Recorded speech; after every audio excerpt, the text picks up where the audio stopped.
তারেক রহমান দেশে আসছেন, তার জোয়ার দেখে এখন মাথা এখন এলোমেলো হয়ে গেছে। এরা কি করবে এরা এখন বুঝতে পারতেছেন না, এখন মাথা সব এলোমেলো হয়ে গেছে।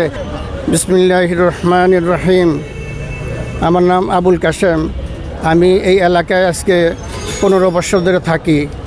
তো আমি এই এলাকার অনেক জায়গায় খুব দূর অবস্থা দেখছি। যেমন এখানে একটা বস্তি আছে অনেক বড় বিশাল করাল বস্তি, এখানে মানুষের অনেক দুর্ভোগ হয় বর্ষা আসলে। এইখানে এই মাঠটার ভিতরে যখন বর্ষা হয় তখন আমি দেখছি মাঠটার ভিতরে হাড়ের সমান পানি হয়, অনেক সময় তার চেয়ে বেশি পানি হয়।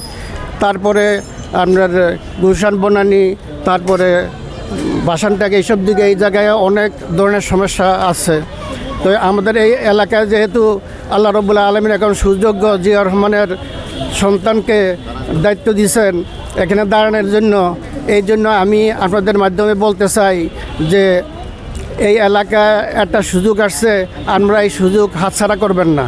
কারণ হলো এখানে তারেক রহমান যদি ইনশাআল্লাহ প্রচুর ভোটে এখান থেকে জয়যুক্ত করা হয় তাহলে সে প্রধানমন্ত্রী হবে। তাহলে আমরা প্রধানমন্ত্রী যেখানে পাবো সেখানে আমাদের এমপি টেমির দরকার নাই। সে শহীদ আপনার জিয়াউর রহমানের সন্তান, সুযোগ্য, যার কারণে তার ভিতরে কোনো আজে বাজে কথা শুনি নাই। সে আসবেই না, দেশে আসতে দিবে না, কিন্তু তার নামে বলে বেড়াইতেছে সে যেন নাকি দেশে ছিল না, দেশ দিকে সরিয়া ছিল। এখন সে কী করবে? আমরা আপনাদের পাশে সাথে একটা দল বলতেছে আমরা আপনাদের পাশে ছিলাম, ভবিষ্যতেও থাকবো। তো এদেরকে তো 71 থেকে এই পর্যন্ত এই 55-60 বছর হয়ে গেছে, আজ পর্যন্ত তাদের তো আমি কোনো কিছু করার মতো কিছুই দেখি না, আমার চোখে পড়ে না। আমার বয়স 53। আমি আজ পর্যন্ত দেখি না যে কোনো জায়গায় এরা কোনো কিছু করতে পারছে। একটাই দেখছি আমার জীবনে, এরা গুপ্ত হামলা করতে পারে খুব সুন্দরভাবে। গুপ্ত হামলা, ফজর নামাজে যখন অন্ধকার থাকে আপনার মসজিদ থেকে বাড়িয়ে মানুষকে অত্যাচার, অন্যায়, মানুষের উপরে জুলুম, এগুলো আমি ছোটোবেলা থেকে আমি দেখে আসছি। তা আমি এই বেগম খালেদা জিয়া, তাকে আমি আমার পক্ষ থেকে তার রুহের মাগফিরাত কামনা করছি। সে বাংলা না, সারা পৃথিবীর সমস্ত মানুষের কাছে প্রাণপ্রিয় হয়ে উঠছেন, এমন মানুষের মহব্বতের ছিলেন। সে কোনোদিন বাংলাদেশ ছেড়ে যান নাই।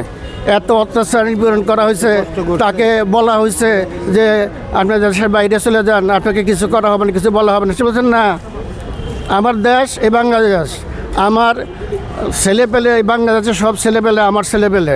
সে কোনো দল মত নির্বিশেষে কোনো দলেরকে আঘাত দিয়ে কোনোদিন কোনো কথা বলেন না। সে সবসময় যে আজকে জামাত আজে বাজে কথা বলতেছে, জান্নাতের টিকিট দেয়, এইটা দেয় সেটা দেয়, এরকম কথা বলে, কিন্তু কোনোদিন খালেদা জিয়ার মুখে, জিয়া রহমানের মুখে তার সুযোগ্য সন্তান এই যে তারেক রহমান দেশে আসছেন, তার জোয়ার দেখে এখন মাথা এখন এলোমেলো হয়ে গেছে। এরা কি করবে এরা এখন বুঝতে পারতেছেন না, এখন মাথা সব এলোমেলো হয়ে গেছে।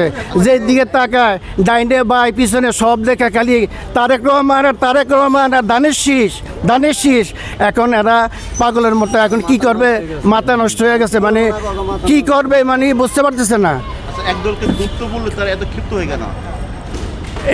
এদের এটা অভ্যাস, একটা দলের ভালো এরা কখনো চায় না। ইসলামের কথা বলে, এদের মধ্যে ইসলামের কিছুই নেই, কোরআনের কিছু এদের ভিতরে নাই। যদি থাকতো তাহলে এরা কীভাবে বলে যে জান্নাতের বিনিময়ে ভোট কীভাবে চায়?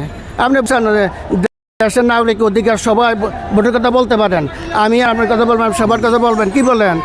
কিন্তু আমরা খাস করে কী করে বলেন যে ভোট দিলে জান্নাতে চলে যাবো? জান্নাতের মধ্যে আমার সৃষ্টিকর্তা, তুমি দেওয়ার কে?